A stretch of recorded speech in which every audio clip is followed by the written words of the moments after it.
Thanks for tuning in to Gabbing with Girlfriends. And my friend today's my best friend, my husband. Um, and I think we're going to devote the whole time today to just answering questions because there isn't that much to talk about, right? Besides That's questions. right. Yes, that's right. You bowled last week for Bowled. a charity bowling thing. How was it? Bowling for Ronnie. Yes, as usual, I did great. Um, only came second to last. No, And you didn't. Did you? Is that what you did? I think so. I don't know. Left before the scores. Um, but it was nice to hang out with Chavo from wherever he's from. System of a Down. And we also hang out with Eddie, Trunk, Eddie and Trunk. Um, Woods. Nuno. Yeah, Nuno, of course. It was good fun. I thought it was a really fun night. It was, yeah, yeah. Apart from me bowling. What are you enjoying on TV lately? That's always a good one. Um, Traitors. I love Traitors. I know Can't that's so wait good. for the next series. I know I'm excited. What comes next? Normal English or normal American? American I'm with excited Alan too. Cumming. Yeah, we I love him. think that's in January, and then probably another English one after that. Mm. And hopefully Australia, New Zealand, and Canada. That's what we did. When we discovered, our son James kept telling us how great it was. And we thought, what is he talking about? What is this? And he explained the show, and it made absolutely no sense to either of us. And we gave it a go. And I think we finished three seasons of England in like a day, not literally, but so fast. Then we found the American ones. Then we started surfing the globe and ended up with New Zealand, Australia, and Canada, and can't wait for them all over again. Yes. And I usually hate things like that as well, reality stuff. Yeah. And also we've just finished Murdoch Murders. That was good. Yeah. The acting in that was just so good. And Scotland match, which was brilliant. Best goals I've seen this season. And we just watched something else that was really good too. We always get in the middle of so many shows. Oh, Beast in Me. Is that what it is? Or Beast Within? Beast in Me or something. Yeah, something like that. We Yeah, that watched was that in one good. day. That was sad. We sat there and we couldn't stop watching it. But yeah, that was really good. Okay, I'm going to ask some questions. I just messed up our camera Is that the system. one with Claire Danes in it? Or is that the other one? No, that's that one, I think. Yes, that was the one with Claire Danes. She was brilliant. And so's that guy. Yeah, him. Yeah, the Welsh guy. Is he Welsh? Oh, yeah, Reese, whatever his Jones. name is. What? Jones. Could be. Either Married to Jones Carrie or Russell. Evans. Married to Carrie Russell. Is that right? So you Anyway, say. okay, well, that's our TV talk for the day. Okay, so one question here is what are some of your favorite all time albums? Favorite albums of all time? Apart from Sabbath. Yeah. Obviously, all the Beatles albums, especially Yeah. the one before Sergeant Pepper, Revolver. I love Revolver. I think that's the best Beatles album. Um, Cream, first two Cream albums, first three Hendrix albums, uh, John Mayall's Blues Breakers, the first two Stones albums, uh, Kinks, and then more when we moved past the 60s, Soundgarden, Metallica, oh gosh, Linda Ronstadt, that jazz album she did, Amy Winehouse, millions of them. That's because you listen or did listen to so much music all the time that. Well, that's because I'm a musician, probably. No, you happen to like music. Anyway, Well, that's what made me become a musician because I loved listening. When I first heard the Beatles, I just says, forget going to school. That's what I want to do. And they were from not far away from Birmingham, up in Liverpool. So it just they inspired me. it's perfect.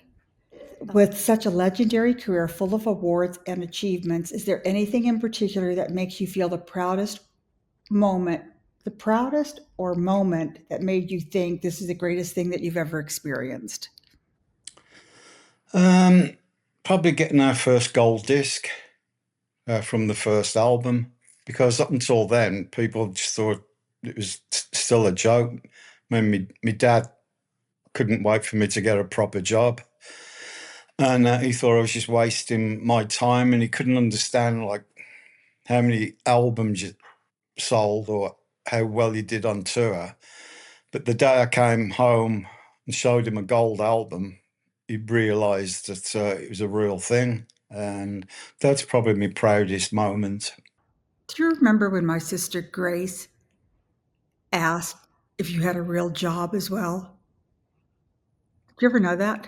I can't remember. When I told her you're a musician before she met you, and she asked if you had a real job too. Anyway, It's probably all the pub that musicians used to hang out with. that must be it. How do you look back on 13? I know you guys have mixed feelings about the production and would have loved Bill to have played on it, as would I. Not me. I mean, yes, I would too, but this is what somebody said, as would I. But I absolutely love the songs and their modern heaviness.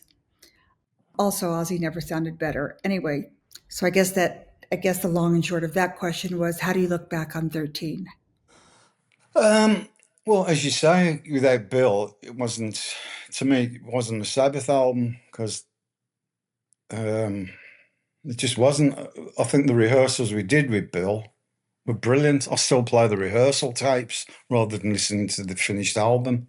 Oh, is that right? Um, yeah, because to me, that's Sabbath.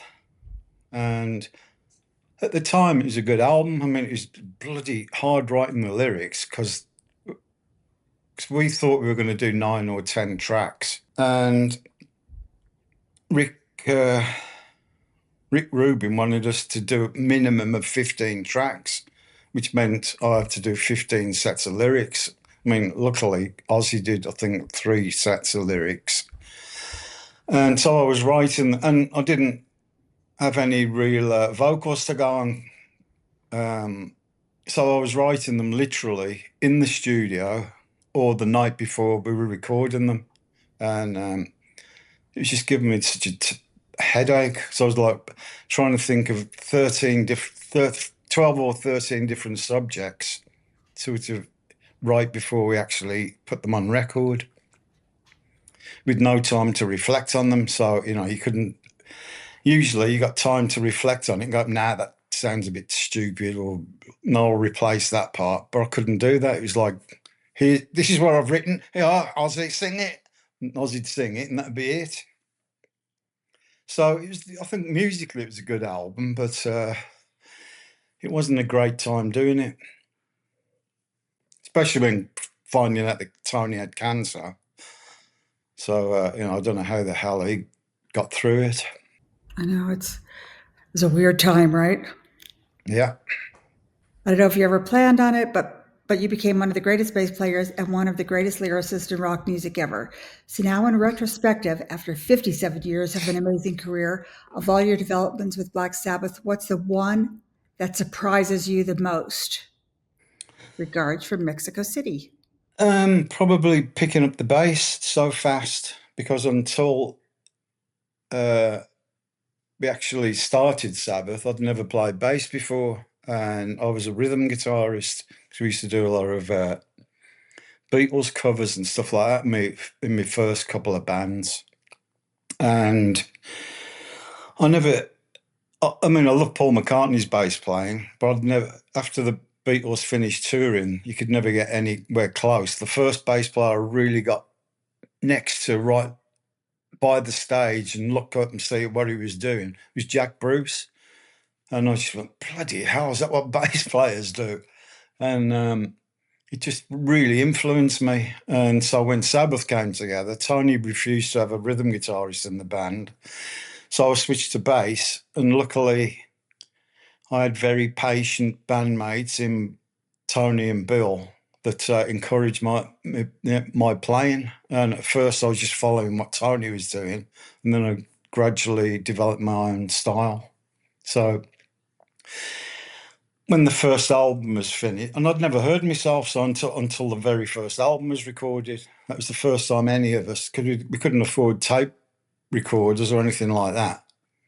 So the first time we actually heard ourselves was when we did the first album, and I listened to the bass playing. Well, that's quite good. How weird is that, right? When you think Yeah, back to that, it's so weird. yeah. None of us knew what we sounded like until we actually record, and we didn't have chance to change anything because we only had 8 hours to record the first album. That's funny. Okay, what's your favorite lyrics you wrote for a Sabbath song? I always like Sabbath, Bloody Sabbath, and Spiral Architect. Are Why? probably my two. Spiral Architect because I was going through a really good time in my life, and it was just we Sabbath were really probably at the height of our success, mid 70s. Everything was going great with the band. We were getting away from management troubles, and it was just really relaxing. And it was and I always remember I went out. I was watching the sunrise, and I just it just felt like there is a God, and that's what the lyrics are about. And at the time, there was a whole thing about DNA. People had just discovered DNA, and it was a spiral. And I was just thinking, well, we're all made of a spiral, so I'm going to write a song about that. And as I was That's watching the cool. sunrise, it all came together. So there was that, and then there was Sabbath, Bloody Sabbath, which was getting my anger out at the management problems that we were having, and realizing that we were being ripped off, and it was just my anger coming out. And Ozzy did a fantastic job of putting over my lyrics. Yeah, I think that's one of everybody's favorites. Yes. Who would you rather share some sweet leaf with? John Lennon or Paul McCartney? Oh gosh. Um, that's a hard one because they're so different. Probably John Lennon. Um, I mean, because I've met McCartney a couple of times, and it was my hero, and but I'd never met John Lennon, so I just probably he must be very interesting to talk to because he'd pull no punches. Yeah, I bet. I bet. Hello, Geezer actually sabotages the toppermost heavy prog album. It's a pity that the band's not playing in this style in 76 to 78. Do you agree? I don't even know what that means. I think we were getting more into keyboards and stuff like that, so that's probably why it sounded a bit more prog. And having, I think that's what it was. Introducing keyboards to the band instead of just like guitar, bass, drums, and vocals. Uh, brought in the keyboards, and of course, all keyboard players want to be the main the main musician of the band. So it's like, yeah, let him do it. Oh, look, he can read music. He must be good.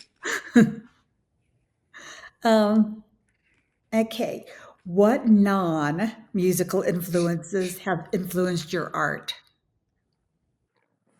Non-musical influences. Oh, I love reading. I'm addicted to reading proper books. None of your bleeding things on your laptop or anything. It's proper paper books. So I'm addicted to that, and collecting books and comics. Um, so yeah, I like burying myself in a good book. Uh, And that's you found inspiration in that? There were influences there. Yeah, absolutely. Yeah, yeah. I mean, I used to be really into science fiction stuff, which is a lot of the and black magic books and mysticism, all that kind of stuff, religion, which is where a lot of my early lyrics came from. I was very into mysticism, especially because growing up Catholic, that's all I sort of knew in life. And then we had a lot of people from India and Pakistan moved in next door to us, and they were Muslim and Hindu. So I started learning about their religions. And then at the time, there was a big black magic thing going on in England. So, of course, I got involved learning about black magic and reading a lot of Dennis Wheatley books. And that was very influential, obviously, with the name Black Sabbath. And so probably reading. Why did Black Sabbath never play any Irish shows in the early days, especially with your Irish roots? I've absolutely no idea. Maybe they didn't want us there. Huh. Um, Why? When did you guys start playing there? Like how late I into it? think I'm sure Born Again was the first time we actually played Dublin. Oh, is that right? Yeah, Wow. which was Wow. like 1982 or something. Um, I'm not sure. I don't think we were ever offered any choices to play there. Funny. Hmm. Okay, do you remember how you got the tone on the intro to NIB? Got the tone. Mhm. Nah, that was just plug my bass in to the wah wah pedal. And I think because I left the wah wah on, which changes the tone, so that gave it a different tone. Where's the strangest place you've written a song or had the inspiration to write one? Oh God. Um, Strangest place I've written a song. Um, Probably Norwich. Why? Why? 'Cause it's just a weird place to be and getting inspiration to write a song. What song did you write there Nothing that was ever published, but that you wrote? yeah, Okay, can you confirm whether Ozzy's sign in the record shop was Ozzy Zig requires gig or Ozzy Zig needs gig? Because I've seen you and Tony say both in different interviews. it was probably Needs gig, or I don't know. It was definitely Aussie Zig, and God knows what the next two lines were. Probably Aussie gig, Aussie Zig looking for gig, even if he said gig. Um, Poetic license. what is a favorite childhood memory? Oh, bloody hell. Favorite play. It's fucking years ago, fucking lifetime ago. Probably going to my first Villa match Oh and yeah, but being and standing in the Holt end on my own. Because I was 7 years old and you were allowed, you could walk the streets of Aston back then even when you were seven on your own without fear of being kidnapped or stabbed or something. And I felt like I was a big boy at my first Villa match, and I got in for free because I climbed under the turnstile that they had there because I didn't have any money. ah, I And can't believe you did seeing that on an your own. actual professional football match, it was incredible. I can't believe you did that on your own. Could you imagine today? Nope. Isn't that weird? It's Yeah, sad. That's sad. it is sad, yeah. Because it was walking distance from your house, obviously, and today you wouldn't walk it. Never mind go on your own But anyway. there again, saying that there was two of the worst child murders of the 1950s back in Aston, right Oh, is that where I right? lived. Yeah. Margaret Reynolds was one. I think it was 1960 something. And I used to see her every day walking past the house. I She never was, knew that. yeah, she was kidnapped and murdered up in Cannock Chase. And it was like Wow. massive story in England at the time because murders were unheard of Who back did then. it? Somebody she knew? No, some horrible paedophile bloke kidnapped her and kidnapped another girl. I was a child. Oh, I didn't know that. Yeah, she was 7 years old. Wow. Oh, that's horrible, horrible. But he used to, I mean, you go out on your own, of course, you get into fights and everything, especially being Catholic and having to pass the Protestant school. Then it was like, who come and beat me up? um, so there was that, but it's just like kids fighting, it wasn't anything serious. Okay, what's your favorite Black Sabbath bass line? Oh, God. Um, all of them. I haven't really got a favourite one. What Maybe if you Junior's Eyes, that was a good one. and what's your approach to writing a bass line?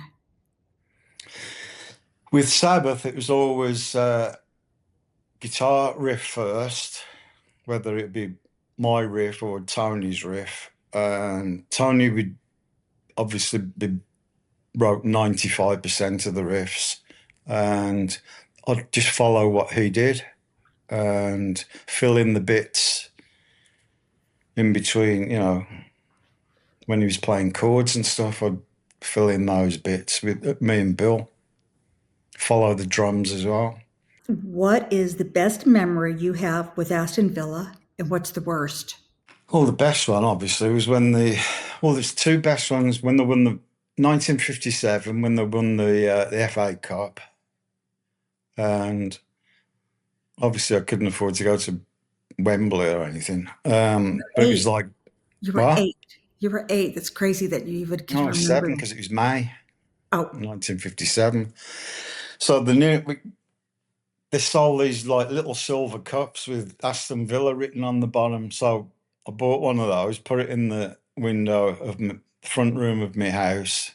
Then the day of the match, I went across the road, bought some Smarties so I could rattle them in the tube, and a bottle of Lucozade.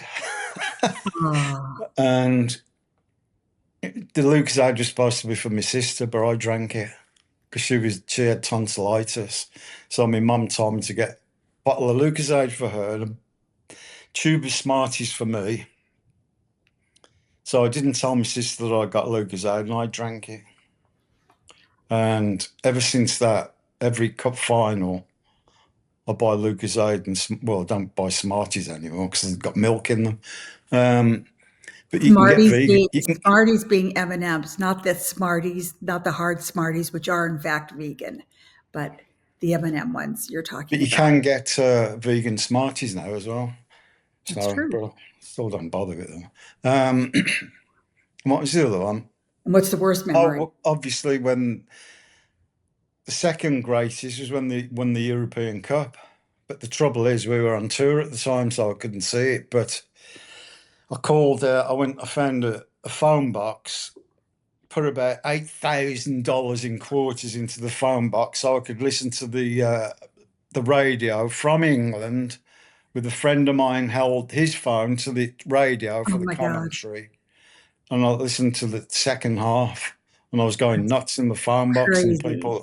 people were like walking past and look at that old hippie. That's crazy. And the worst Villa memory?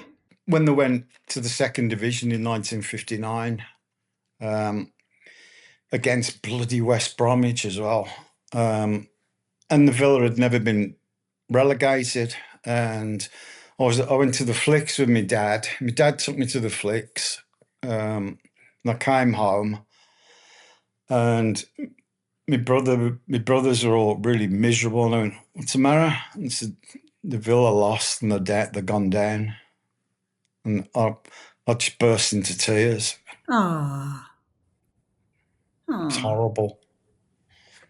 well, that's sad.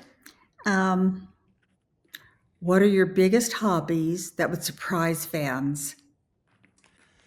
Biggest hobbies, um, collecting books. up until a few years ago, I was mad on vintage toys, especially what's his name? Jerry Watsu. Fireball XL5 and Stingray and Thunderbirds and all that. Jerry Anderson Oh, toys yeah. and robots. I've got loads of robots and comics. I've got lots of Spider-Man, Iron Man, Superman, Batman comics. True story. He does. Yeah. Okay. Is there any studio recording or demo from that song called Scary Dreams that you performed with Sabbath back in Ozfest It 2001? is. Oh my God. That cat is so big. Are there any studio recordings or demos from the song called Scary Dreams? Yeah, we had I think we had about 8 songs written in we did them in Monmouth down in Wales. And we had at least 6 completed, and I think a couple more in the works. And we actually that's when Rick Rubin first got in touch with us. He wanted to do that album back in, I think it was 2002. And we went to his house to play him what we had. And as we were playing them, I was thinking, what a load of crap. I just didn't like them at all. I just completely went off them. I don't know if it was because I was playing them to somebody else. And I just went, nah, this is, after all these years to come out with this, I don't think it's right. So we knocked it on the head. He just didn't care. Is Okay, if Black Sabbath were to start today in 2025, do you think the band would be as successful as it was back in the 70s? absolutely no. Why? Because when we started, there was like each band had their own sound instead of like, I mean, there wasn't like 900 heavy metal bands. There was only one, and there wasn't billions of hard rock bands. There was like a couple of Deep Purple and Hendrix, Cream, and now there's like every kind of genre of music and all the subgenres of music. There's like 1,000 bands and singers and everything else doing it. So the competition is ridiculous now. And because of the everybody's so easily upset these days, you can't. A lot of bands can't, unless you're rappers or something. You don't take a chance. The lyrics are like really.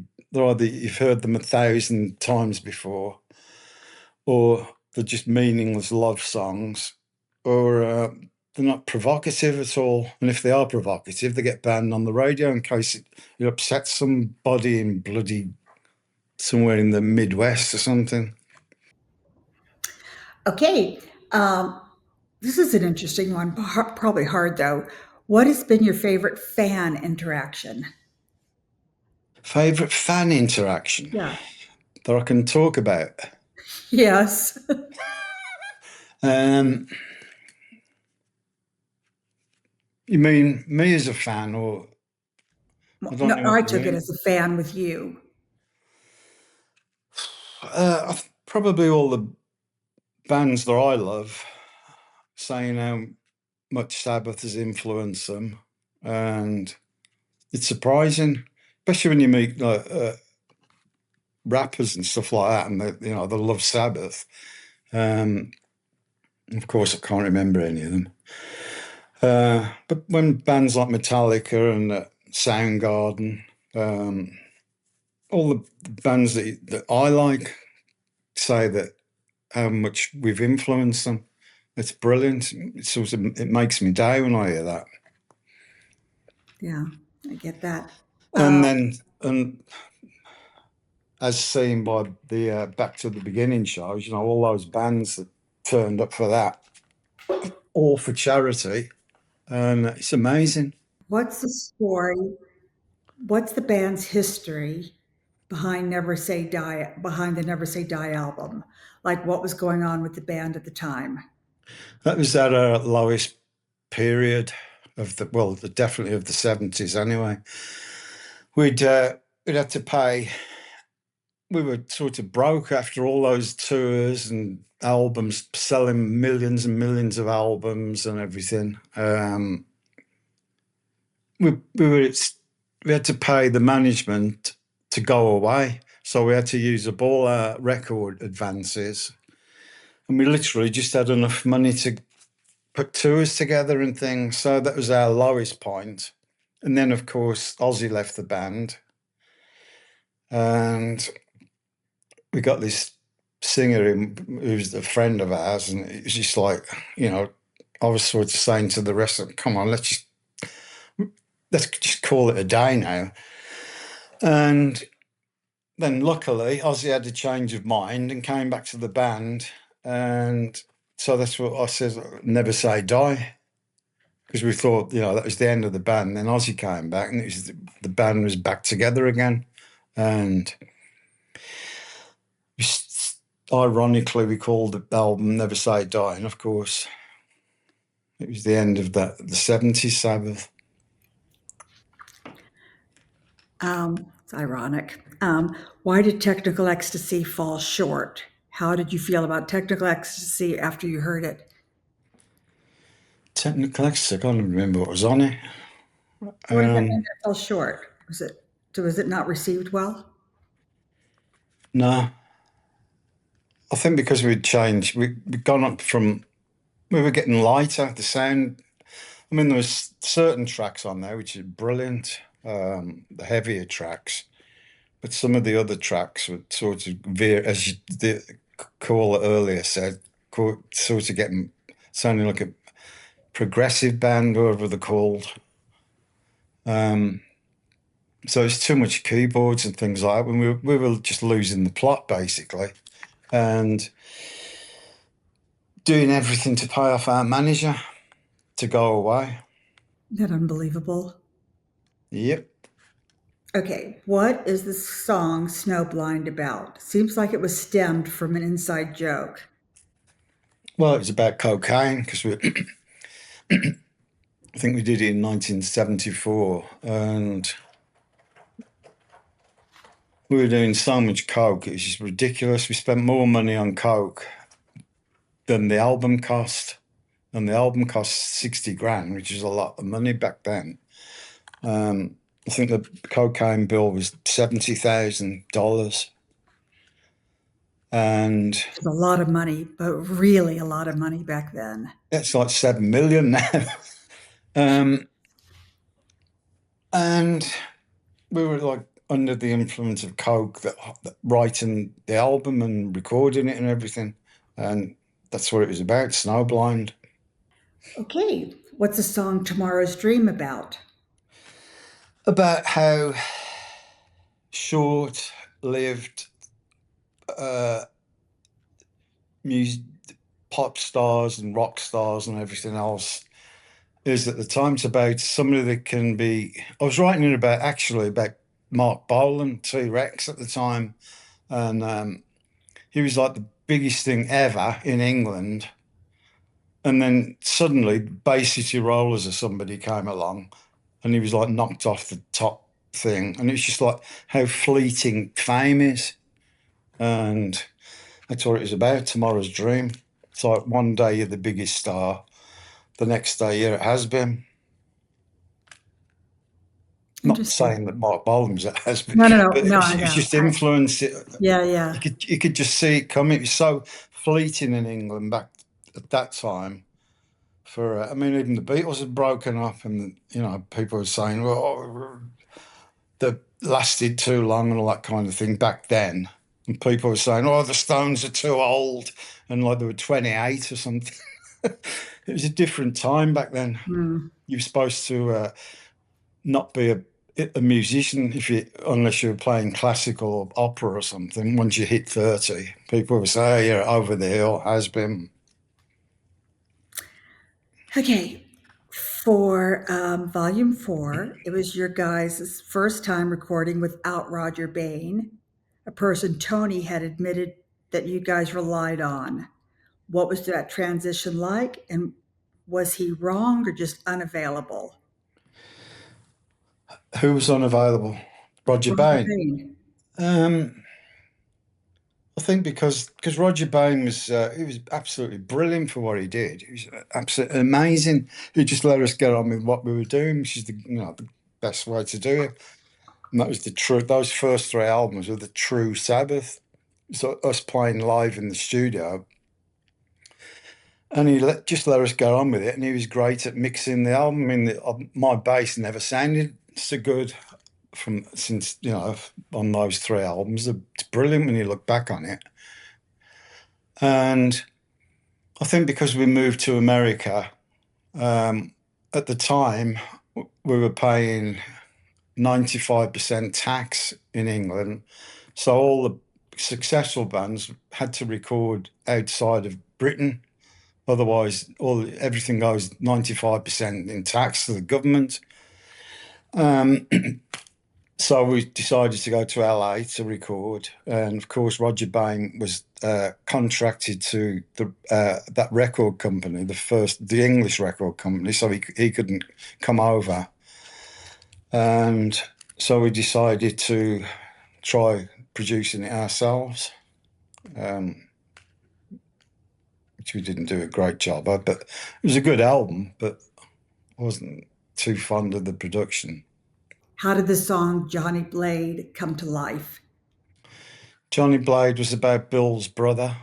Um, Bill's older brother, like my brothers, with teddy boys, which in England in the 50s, like teenage men used to wear these big, long draped coats, and they were called teddy boys after Teddy Roosevelt for some reason, because he used to wear long jackets, like the Civil War kind of uniform things.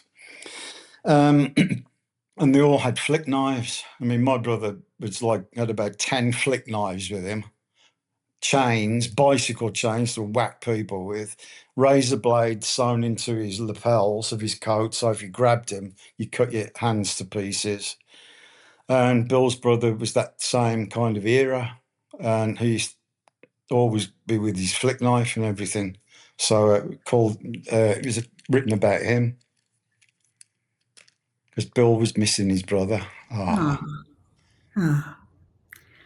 Okay, Geezer, hopefully you see this question. In your autobiography, you mention a trip to Dublin where before heading to the airport, you were brought to a pub as they had the best pint of Guinness. I'm dying to know if you remember the name of the pub. I'm living in Dublin, just off Bagot Street, in fact, and would love to grab a pint in the pub sometime if possible. Thanks a million. It was on the corner. There was Leeson Street where my grandma lived. That's where my family was from, Upper Leeson Street. And I can't remember what the name of the road is called, but the house was there, and you walk along Leeson Street, and then you cross over the road. I think it was not Bagot Street, and there was a pub on the corner, and we all went there and had my first real Guinness. God, I don't know how you could remember things like that, like Oh, where. you do. Your first Guinness, you remember. um, Okay, let's see if there's a couple more here.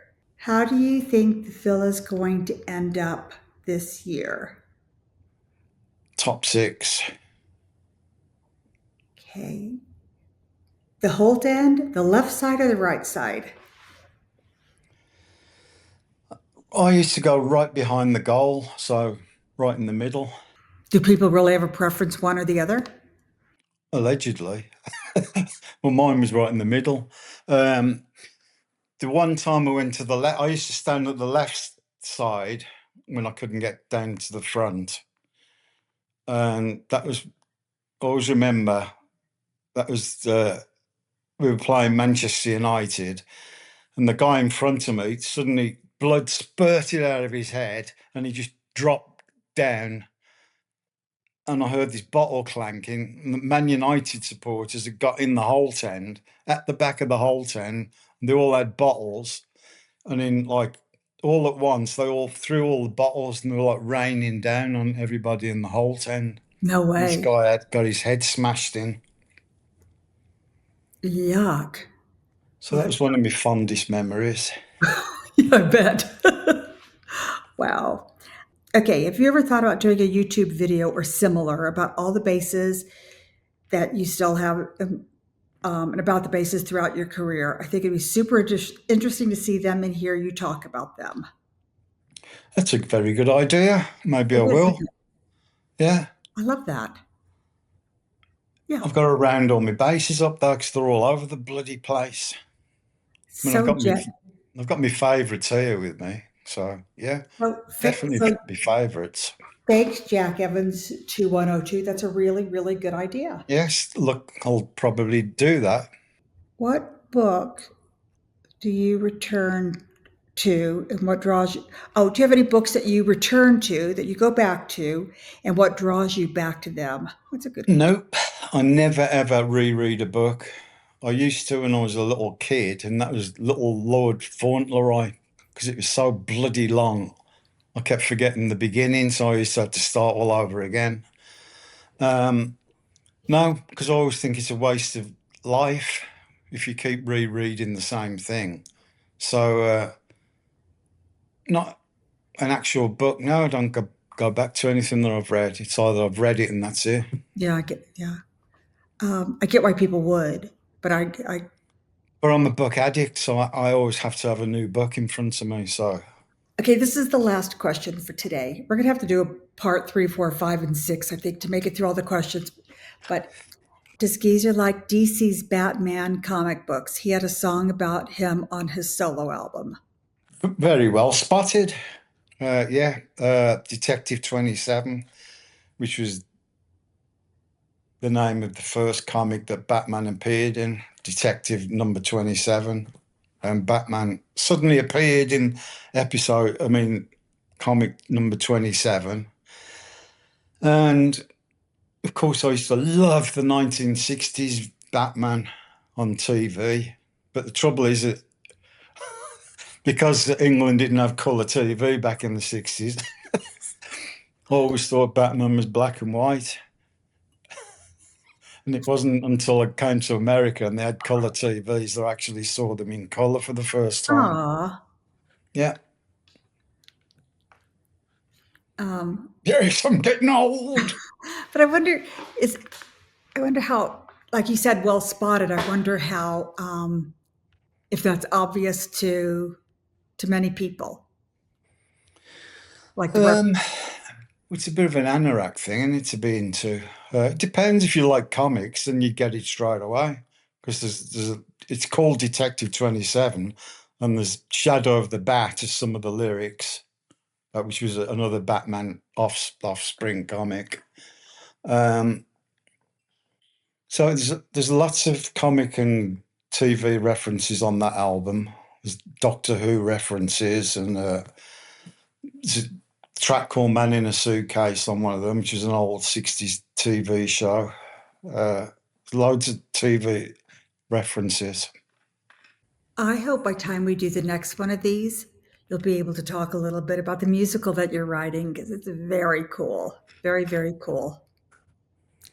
Yeah, And but I don't like talking about anything until I finish no, it. I get it. Because normally when I say, well, this is what I'm doing now, and then 3 years later, somebody, oh, what happened to that thing that you said you were doing?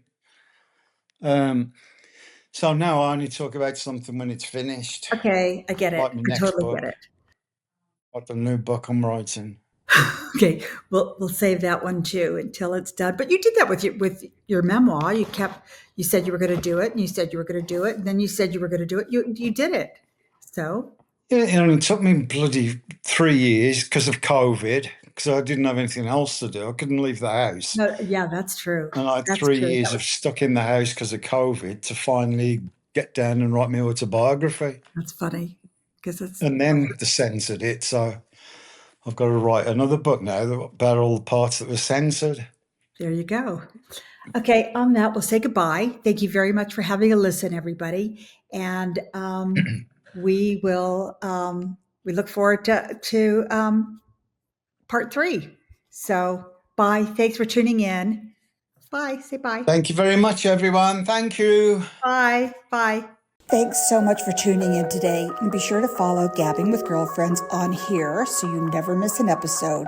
You can also find us on social media for more fun and in-depth conversations. Thank you.